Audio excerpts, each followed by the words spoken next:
بسم اللہ الرحمن الرحیم۔ السلام علیکم قارئین و سامعین، آئیے ہم کاشانہ بصیرت کے یوٹیوب چینل پر کتاب قصص القرآن کا پارٹ نمبر 48 پڑھتے ہیں، اور یہ کتاب کے پیج نمبر 370 پہ ہم پڑھنے کا آغاز کریں گے۔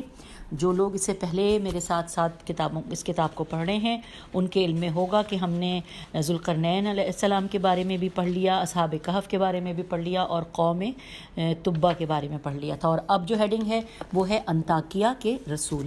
آئیے دیکھتے ہیں کہ ان میں ہمیں کیا کیا ان کے بارے میں ہمیں پتہ چلے گا۔ لکھا ہے انطاکیہ۔ انطاکیہ کی ہجے ہے الف نون توئے الف کاف، یہ ہے انطاکیہ کے رسول۔ اب لکھا ہے انطاکیہ شام کے علاقے کا ایک قدیم شہر ہے۔ بعض کے قول کے مطابق یہ شہر مسیح علیہ السلام سے 300 سال پہلے تعمیر ہوا۔ یہ شہر قدیم زمانے میں دولت و ثروت اور علم و تجارت کے لحاظ سے مملکت روم کے 3 بڑے شہروں میں سے ایک شمار ہوتا تھا۔ شہر انطاکیہ حلب ہیلامبے حلب سے 100 کلومیٹر سے کچھ کم اور اسکندریہ سے تقریباً 60 کلومیٹر کے فاصلے پر واقع ہے۔ یہ خلیفہ ثانی کے زمانے میں ابو عبیدہ جراح، یہ انورٹڈ کاما میں لکھا ہوا ہے، ابو عبیدہ جراح جیم رے الف ہے کے ہاتھوں فتح ہوا اور رومیوں کے ہاتھوں سے نکل گیا۔ اس میں رہنے والے لوگ عیسائی تھے۔ انہوں نے جزیہ دینا قبول کر لیا اور اپنے مذہب پر باقی رہ گئے۔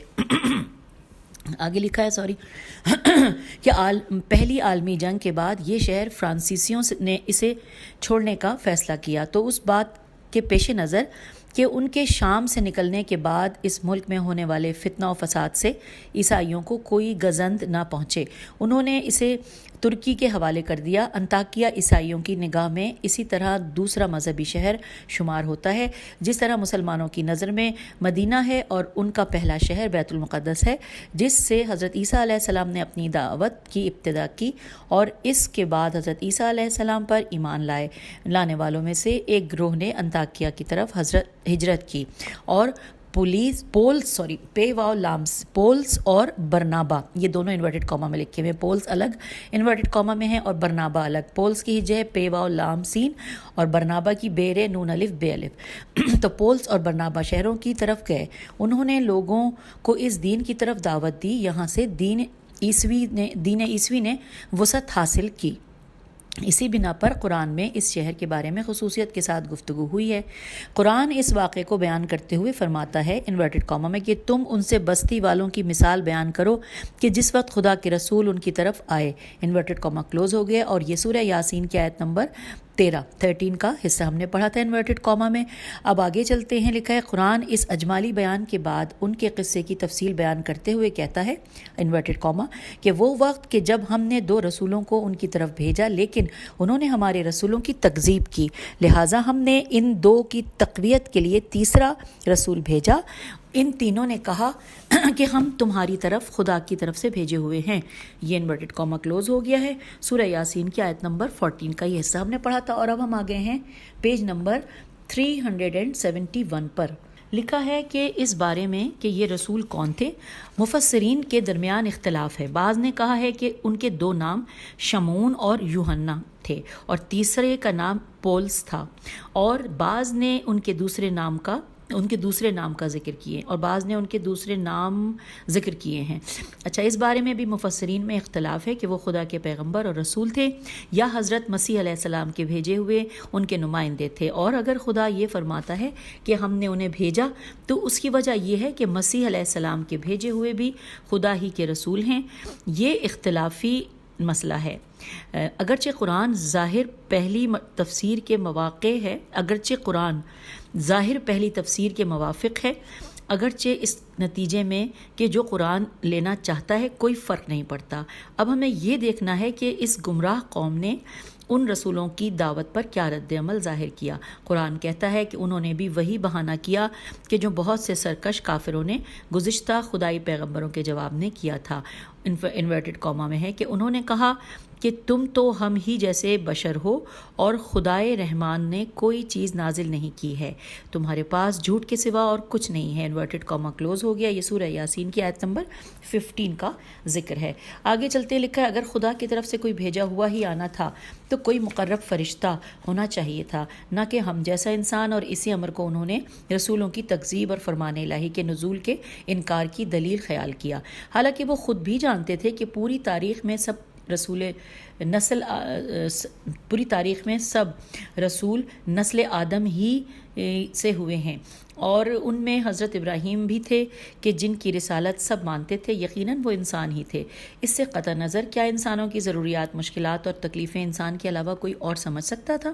اب یہاں پر سوالیہ نشان ہے اور ساتھ ساتھ حاشیے میں کچھ تفصیلات ہیں، آئیے جانتے ہیں۔ لکھا ہے یہاں پر خدا کی صفت و رحمانیت کا ذکر کیوں کیا گیا ہے؟ ممکن ہے کہ یہ اس لحاظ سے ہو کہ خدا ان کی بات کو نقل کرتے ہوئے خصوصیت سے اس صفت کا ذکر کرتا ہے تاکہ ان کا جواب خود ان کی بات ہی سے حل ہو جائے، کیونکہ یہ بات کیسے ممکن ہو سکتی ہے کہ وہ خدا کہ جس کی رحمت عامہ نے سارے عالم کو گھیر رکھا ہے، وہ انسانوں کی تربیت اور شد و تکامل کی طرف دعوت دینے کے لیے پیغمبر نہ بھیجے۔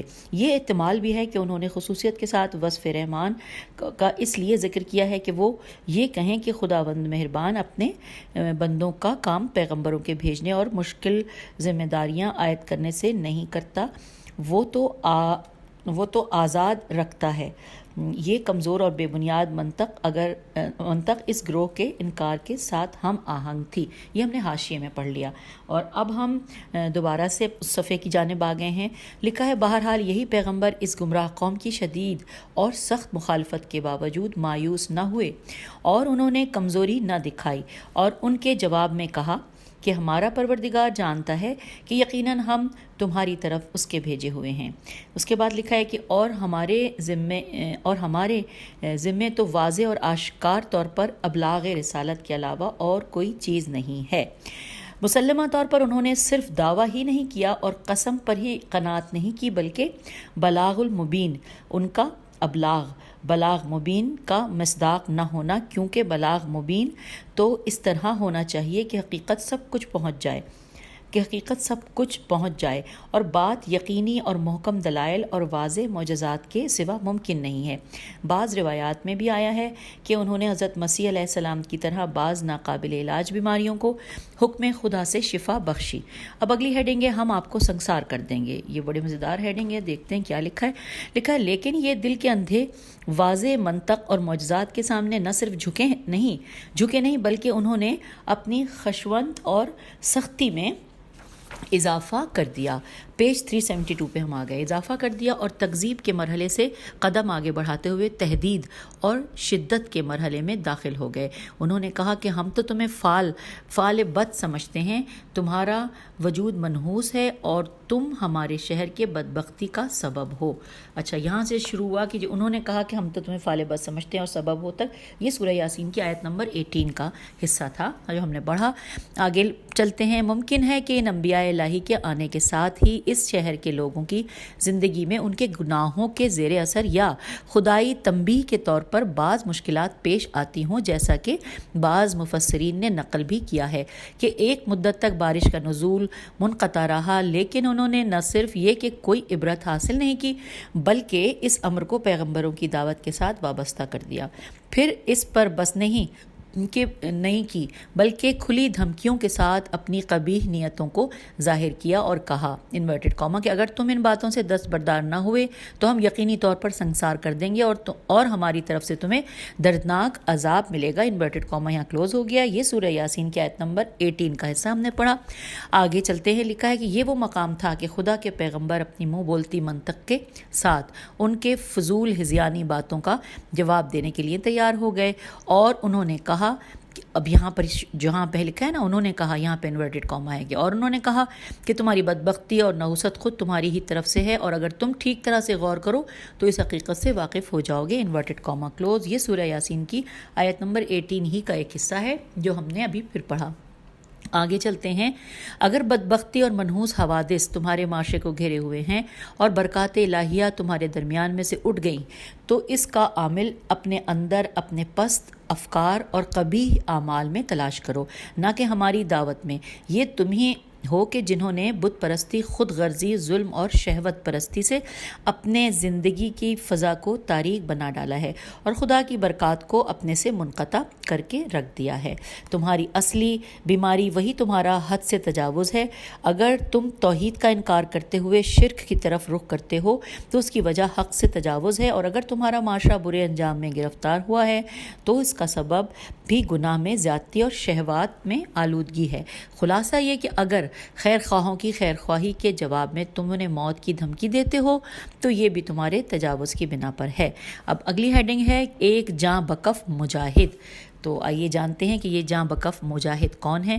لکھا ہے قرآن میں ان رسولوں کی جد و جہد کا ایک اور حصہ بیان کیا گیا ہے. اس حصے میں بتایا گیا ہے کہ ان میں سے تھوڑے سے مومنین نے بڑی شجاعت سے ان انبیاء کی حمایت کی اور وہ کافر و مشرک اور ہٹ دھرم اکثریت کے مقابلے میں کھڑے ہوئے اور جب تک جان باقی رہی انبیاء الہی کا ساتھ دیتے رہے. پہلے ارشاد ہوتا ہے کہ انورٹڈ کاما کہ ایک با ایمان مرد شہر کے دور دراز مقام سے بڑی تیزی کے ساتھ بھاگتا ہوا کافر گروہ کے پاس آیا اور کہا اے میری قوم، مرسلین خدا کی پیروی کرو. Inverted comma close. یہ سورہ یاسین کی آیت نمبر 20 کا حصہ تھا. پھر لکھا ہے کہ اس شخص کا نام اکثر مفسرین نے حبیب نجار یہ انورٹڈ کاما میں حبیب نجار بیان کیا ہے، اور وہ ایسا شخص تھا کہ جو پروردگار کے پیغمبروں کی پہلی ہی ملاقات میں ان کی دعوت کی حقانیت اور ان کی تعلیمات کی گہرائی کو پا گیا تھا. وہ ایک ثابت قدم اور مصمم کار مومن ثابت ہوا. جس وقت اسے خبر ملی کہ وسط شہر میں لوگ ان انبیاء الہی کے خلاف اٹھ کھڑے ہوئے ہیں اور شاید انہیں شہید کرنے کا ارادہ رکھتے ہیں تو اس نے خاموش رہنے کو جائز نہ سمجھا.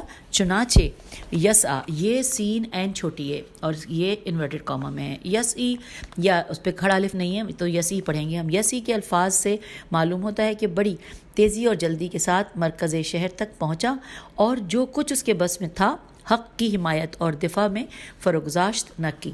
پیج 373. اب لکھا ہے رجل انورٹڈ کاما میں. رجل کی تعبیر ناشاختہ شکل میں شاید اس نقطے کی طرف اشارہ ہے کہ وہ ایک عام آدمی تھا، کوئی قدرت و شوکت نہیں رکھتا تھا اور اپنی راہ میں یکو تنہا تھا، لیکن اس کے باوجود ایمان کے نور و حرارت سے نے اس کا دل اس طرح سے روشن اور مستعد کر رکھا تھا کہ راہ توحید کے مخالفین کی سخت مخالفت کی پرواہ نہ کرتے ہوئے میدان میں کود پڑا. اب اس کے بعد لکھا ہے اقصی المدینہ کی تعبیر اس بات کی نشاندہی کرتی ہے کہ ان رسولوں کی دعوت شہر کے دور دراز کے مقامات تک پہنچ گئی تھی اور آمادہ دلوں میں اثر کر چکی تھی. اس سے قطع نظر کہ شہر کے دور دراز کے علاقے ہمیشہ ایسے مستضعفین میم سین تے زواد عین فے یہ نون مستضعفین کے مرکز ہوتے ہیں کہ جو حق کو قبول کرنے کے لیے زیادہ تیار ہوتے ہیں. اس کے برعکس شہروں میں نسبتاً خوشحال لوگ زندگی بسر کرتے ہیں جن کو حق کی طرف راغب کرنا آسانی سے کے ساتھ ممکن نہیں ہے. اگلے پیراگراف میں لکھا ہے آئیے اب دیکھتے ہیں کہ یہ مومن مجاہد اپنے شہر والوں کی توجہ حاصل کرنے کے لیے کس منطق اور دلیل کو اختیار کرتا ہے. اس نے پہلے یہ دلیل اختیار کی کہ اب یہ انورٹڈ کاما میں ہے جو قرآن کے الفاظ ہوتے ہیں. لکھا ہے ایسے لوگوں کی پیروی کرو جو تم سے اپنی دعوت کے بدلے میں کوئی اجر طلب نہیں کرتے. Inverted comma close. سورہ یاسین کی آیت نمبر 21 کے الفاظ. آگے چلتے ہیں. یہ ان کی صداقت کی پہلی نشانی ہے کہ ان کی دعوت میں کسی قسم کی مادی منفعت نہیں ہے. وہ تم سے نہ کوئی مال چاہتے ہیں اور نہ ہی جاہ و مقام، یہاں تک کہ وہ تو تشکر و سپاس گزاری بھی نہیں چاہتے اور نہ ہی کوئی صلہ. اس کے بعد قرآن مزید کہتا ہے، اب یہ بریکٹ میں لکھا ہے کہ علاوہ ازیں، بریکٹ کلوز ہو گیا. اس کے بعد لکھا ہے یہ رسول جیسا ان کی دعوت کے مطالب اور ان کی باتوں سے معلوم ہوتا ہے. اب انورٹڈ کاما میں ہے کہ وہ ہدایت یافتہ افراد ہیں. انورٹڈ کاما کلوز ہو گیا. یہ سورہ یاسین کی آیت نمبر 22 ہے. آگے چلتے ہیں. یہ اس بات کا اشارہ ہے کہ کسی کی دعوت کو قبول نہ کرنا یا تو اس بنا پر ہوتا ہے کہ اس کی دعوت حق نہیں ہے اور وہ بے راہ روی اور گمراہی کی طرف کھنچ رہا ہے، یا یہ کہ ہے تو حق لیکن اس کو پیش کرنے والے اس کے ذریعے کوئی خاص مفاد حاصل کر رہے ہیں، کیونکہ یہ بات خود اس قسم کی دعوت کے بارے میں بدگمانی کا ایک سبب ہے۔ لیکن جب نہ وہ بات ہو اور نہ یہ، تو پھر تعامل و تردد کے کیا معنی؟ اس کے بعد قرآن ایک اور دلیل پیش کرتا ہے اور اصل توحید کے بارے میں بات کرتا ہے، کیونکہ یہی انبیاء کی دعوت کا اہم ترین نقطہ ہے۔ کہتا ہے انورٹڈ کاما میں کہ میں اس ہستی کی پرستش کیوں نہ کروں کہ جس نے مجھے پیدا کیا ہے، انورٹڈ کاما کلوز ہو گیا ہے۔ یہ سورہ یاسین کی آیت نمبر 22 کا حصہ تھا۔ پھر چلتے ہیں آگے، مزید لکھا ہے کہ وہ ہستی پرستش کے لائق ہے کہ جو خالق و مالک ہے اور نعمات بخشنے والی ہے، نہ کہ یہ بت کے جن سے کچھ بھی نہیں ہو سکتا۔ فطرت سلیم کہتی ہے کہ خالق کی عبادت کرنا چاہیے، نہ کہ بے قدر و قیمت مخلوق کی۔ اس کے بعد خبردار کرتا ہے کہ یاد رکھو، انورٹڈ کاما میں اب پھر آ گیا جملہ، کہ تم سب کے سب آخرکار اکیلے ہی اس کی طرف لوٹ کر جاؤ گے، انورٹڈ کاما کلوز۔ اور یہ الفاظ سورہ یاسین کی آیت نمبر 22 کے ہم نے پڑھے۔ اپنے تیسرے استدلال میں بتوں کی کیفیت بیان کرتا ہے اور خدا کے لیے عبودیت کے اسبات کو بتوں کی عبدیت کی نفی کے ذریعے تکمیل کرتے ہوئے کہتا ہے انورٹڈ کاما کہ کیا میں خدا کے سوا اور معبود اپنا لوں، جب کہ خدائے رحمان مجھے نقصان پہنچانا چاہے تو ان کی شفاعت مجھے معمولی سا فائدہ بھی نہ دے گی اور وہ مجھے اس کے عذاب سے نہ بچا سکیں گے، انورٹڈ کاما کلوز۔ یہ سورہ یاسین کی آیت نمبر 23 کے الفاظ ہم نے پڑھے۔ اور اب ہم آ گئے ہیں پیج نمبر 374 پر۔ لکھا ہے کہ اس کے بعد یہ مجاہد مومن مزید تاکید و توضیح کے لیے کہتا ہے انورٹڈ کاما، اگر میں اس قسم کے بتوں کی پرستش کروں اور انہیں پروردگار کا شریک قرار دوں تو میں کھلی ہوئی گمراہی میں ہوں گا، انورٹڈ کاما کلوز ہو گیا ہے۔ یہ سورہ یاسین کی آیت 24 کا حصہ تھا۔ اب اس کے بعد لکھا ہے کہ اس سے بڑھ کر کھلی گمراہی اور کیا ہوگی کہ عاقل و باشعور انسان ان بے شعور موجودات کے سامنے گھٹنے ٹیک دے اور انہیں زمین و آسمان کے خالق کے برابر جانے۔ اس مجاہد مومن نے ان استدلالات اور مؤثر وسیع تبلیغات کے بعد ایک پر اثر تاثیر آواز کے ساتھ سب لوگوں کے درمیان اعلان کیا کہ میں تمہارے پروردگار پر ایمان لایا ہوں اور ان رسولوں کی دعوت کو قبول کیا ہے۔ اب انورٹڈ کاما میں لکھا ہے کہ اس بنا پر میری باتوں کو سنو، انورٹڈ کاما کلوز۔ یہ سورہ یاسین کی آیت نمبر 25 کا حصہ ہے۔ اور جان لو کہ میں ان رسولوں کی دعوت پر ایمان رکھتا ہوں اور تم میری بات پر عمل کرو کہ یہی تمہارے فائدے کی بات ہے۔ اب یہاں پر اگلی ہیڈنگ نظر آ رہی ہے، وہ کیا ہے بھلا؟ وہ ہے اس مرد مومن کے مقابلے میں قوم کا رد عمل۔ آئیے ہم جانتے ہیں، آئیے اب دیکھتے ہیں کہ اس پاک باز مومن کے جواب میں اس ہٹ دھرم قوم کا رد عمل کیا تھا۔ قرآن نے اس سلسلے میں کوئی بات نہیں کہی، لیکن قرآن کے بعد کے لب و لہجے سے معلوم ہوتا ہے کہ وہ اس کے خلاف اٹھ کھڑے ہوئے اور اسے شہید کر دیا۔ ہاں، اس کی پرجوش اور ولولہ انگیز گفتگو، قوی اور طاقتور استدلالات اور ایسے عمدہ دل نشین نکات کے ساتھ تھی کہ مگر اس سے نہ صرف یہ کہ ان سیاہ دلوں اور مکروہ غرور سے بھرے ہوئے سروں پر کوئی مثبت اثر نہیں ہوا، بلکہ کینہ و عداوت کی آگ ان کے دلوں میں ایسے بھڑکی کہ وہ اپنی جگہ سے کھڑے ہوئے اور انتہائی سنگ دلی اور بے رحمی سے اس شجاع مرد مومن کی جان کے پیچھے پڑ گئے۔ ایک روایت کے مطابق انہوں نے اسے پتھر مارنے شروع کیا اور اس کے جسم کو اس طرح سے پتھروں کا نشانہ بنایا کہ وہ زمین پر گر پڑا اور جان آفرین کے سپرد کر دی۔ اس کے لبوں پر مسلسل یہی بات تھی کہ انورٹڈ کاما میں کہ خدا بندہ میری اس قوم کو ہدایت فرما کہ وہ جانتے نہیں، انورٹڈ کاما کلوز۔ ایک اور روایت کے مطابق اسے اس طرح پاؤں کے نیچے روندا کہ اس کی روح پرواز کر گئی، لیکن قرآن اس حقیقت کو ایک عمدہ اور سربستہ جملے کے ساتھ بیان کرتے ہوئے کہتا ہے انورٹڈ کاما اسے کہا گیا کہ جنت میں داخل ہو جا، انورٹڈ کاما کلوز۔ اور یہ الفاظ سورہ یاسین کی آیت نمبر 26 میں ہمیں ملیں گے جو ہم نے ابھی پڑھے انورٹڈ کاما میں۔ یہ وہی تعبیر ہے کہ جو راہ خدا کے شہیدوں کے بارے میں قرآن کی دوسری آیات میں بیان ہوئی ہے۔ انورٹڈ کاما کہ یہ گمان نہ کرو کہ جو لوگ راہ خدا میں قتل کیے گئے ہیں وہ مردہ ہیں، بلکہ وہ تو زندہ و جاوید ہیں اور اپنے پروردگار سے رزق پاتے ہیں، انورٹڈ کاما کلوز ہو گیا۔ اور یہ ہے سورہ آل عمران کی آیت نمبر 169۔ آگے چلتے ہیں، لکھا ہے جاذب توجہ بات یہ ہے کہ یہ تعبیر اس بات کی نشاندہی کرتی ہے کہ یہ مرد مومن شہادت پاتے ہی جنت میں داخل ہو گیا۔ ان دونوں کے درمیان اس قدر کم فاصلہ تھا کہ قرآن مجید نے اپنی لطیف تعبیر میں اس کی شہادت کا ذکر کرنے کے بجائے اس کے بہشت میں داخل ہونے کو بیان کیا۔ شہیدوں کی منزل یعنی بہشت و سعادت کس قدر نزدیک ہے۔ پیج 375۔ بہرحال اس شخص کی پاک روح آسمانوں کی طرف رحمت الہی کے قرب اور بہشت نعیم کی طرف پرواز کر گئی، اور وہ اسے صرف یہ آرزو تھی کہ انورٹڈ کاما اے کاش میری قوم جان لیتی، اے کاش وہ جان لیتے کہ میرے پروردگار نے مجھے اپنی بخشش اور عفو سے نوازا ہے اور مجھے مکرم لوگوں کی صف میں جگہ دی ہے۔ انورٹڈ کاما یہاں کلوز ہو گیا، اور یہ سورہ یاسین کی آیت نمبر 26 اور 27 کے الفاظ۔ اب دیکھتے ہیں آگے کیا لکھا ہے کہ ایک حدیث میں ہے کہ پیغمبر گرامی اسلام صلی اللہ علیہ وآلہ وسلم نے فرمایا انورٹڈ کاما کہ اس با ایمان شخص نے اپنی زندگی میں بھی اپنی قوم کی خیر خواہی کی اور موت کے بعد بھی اس کی ہدایت کی آرزو رکھتا تھا، انورٹڈ کاما کلوز۔ بہرحال یہ تو اس مومن اور سچے مجاہد کا انجام تھا کہ جس نے اپنی ذمہ داری کی انجام دہی اور خدا کے پیغمبروں کی حمایت میں کوئی کوتاہی نہیں کی اور آخرکار شربت شہادت نوش کیا اور جوار رحمت میں جگہ پائی۔ اگلی ہیڈنگ آ گئی ہے۔ ہیڈنگ کیا ہے؟ 3 پیغمبروں علیہ السلام کا انجام کار۔ آئیے پڑھتے ہیں۔ لکھا ہے اگرچہ قرآن میں ان 3 پیغمبروں کے انجام کار کے متعلق کوئی بات نہیں کی گئی ہے کہ جو اقوام کی طرف مبعوث ہوئے، لیکن بعض مفسرین نے لکھا ہے کہ اس قوم نے اس مرد مومن کو شہید کرنے کے علاوہ اپنے پیغمبروں کو بھی شہید کر دیا، جبکہ بعض نے تصریح کی ہے کہ اس مرد مومن نے لوگوں کو اپنے ساتھ مشغول رکھا تاکہ وہ پیغمبر اس سازش سے بچ جائیں کہ جو ان کے خلاف کی گئی تھی اور کسی پر پرامن جگہ پر منتقل ہو جائیں۔ اگلی ہیڈنگ ہے اس ظالم اور سرکش قوم کا سر انجام۔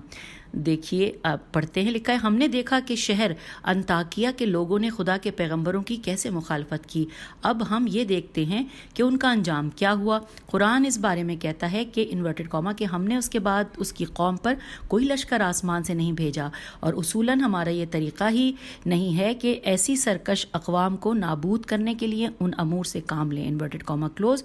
اور یہ سورہ یاسین کی آیت نمبر 28 کے الفاظ ہم نے پڑھے۔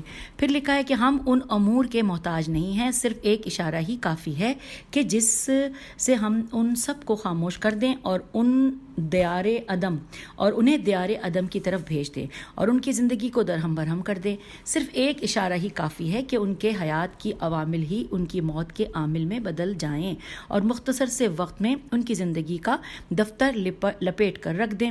پھر قرآن مزید کہتا ہے انورٹڈ کاما کہ صرف ایک آسمانی چیخ پیدا ہوئی، ایسی چیخ کہ جو ہلا دینے والی اور موت کا پیغام تھی، اچانک سب پر موت کی خاموشی طاری ہو گئی، انورٹڈ کاما کلوز۔ یہ سورہ یاسین کی آیت نمبر 29 کے الفاظ ہیں۔ آگے لکھا ہے کہ یا یہ ایسی چیخ تھی کہ جو زمین کے اندر سے ایک شدید زلزلے کی صورت میں اٹھی اور فضا میں دھماکہ ہوا، اور اس دھماکے کی لہر نے انہیں موت کی آغوش میں سلا دیا۔ ہم پیج نمبر 376 پہ آ گئے ہیں۔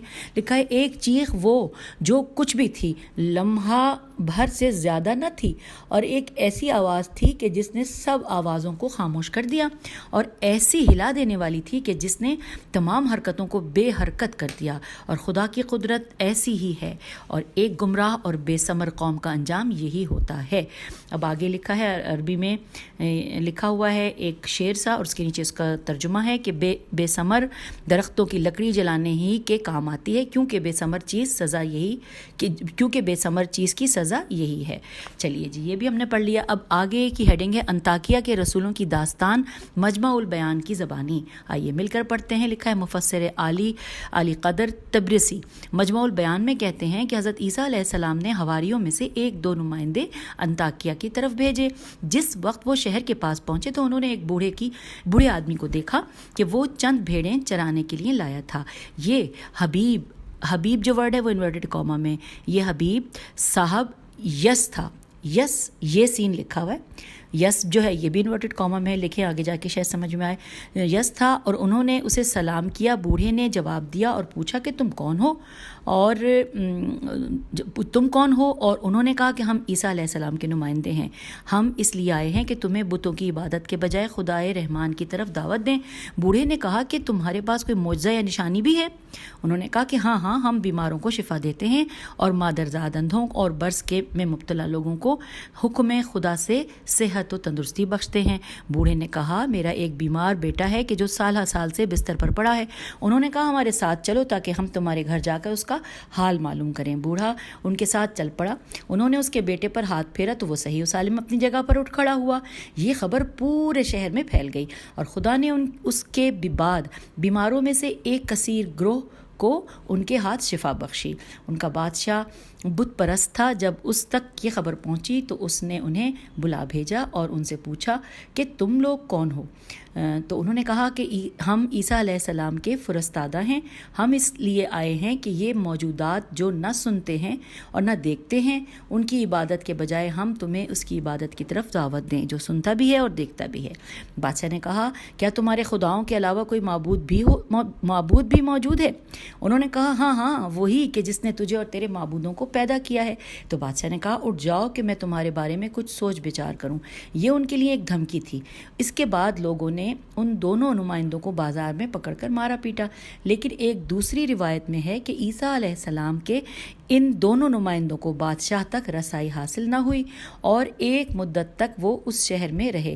ایک دن بادشاہ اپنے محل سے باہر آیا ہوا تھا تو انہوں نے تکبیر کی آواز بلند کی اور اللہ کا نام عظمت کے ساتھ لیا. بادشاہ غضبناک ہوا اور انہیں قید کرنے کا حکم دے دیا اور ہر ایک کو 100 کوڑے مارے. ہم آگے پیج 377 پہ 100 کوڑے مارے. جس وقت حضرت عیسیٰ علیہ السلام کے ان دونوں نمائندوں کی تکذیب ہو گئی اور انہیں زد و کوب کیا گیا تو حضرت عیسیٰ علیہ السلام نے شمعون الصفا، یہ انورٹڈ کاما میں نام لکھا ہوا ہے، شمعون الصفا کو ان کے پیچھے روانہ کیا، وہ جو حواریوں کے بزرگ تھے. شمعون اجنبی صورت میں شہر میں پہنچے اور بادشاہ کے اطرافیوں سے دوستی پیدا کر لی. انہیں ان کی دوستی بہت بھائی اور ان کے بارے میں بادشاہ کو بھی بتایا. بادشاہ نے بھی ان کو دعوت دی اور انہیں اپنے ہم نشینوں میں شامل کر لیا. بادشاہ ان کا احترام کرنے لگا.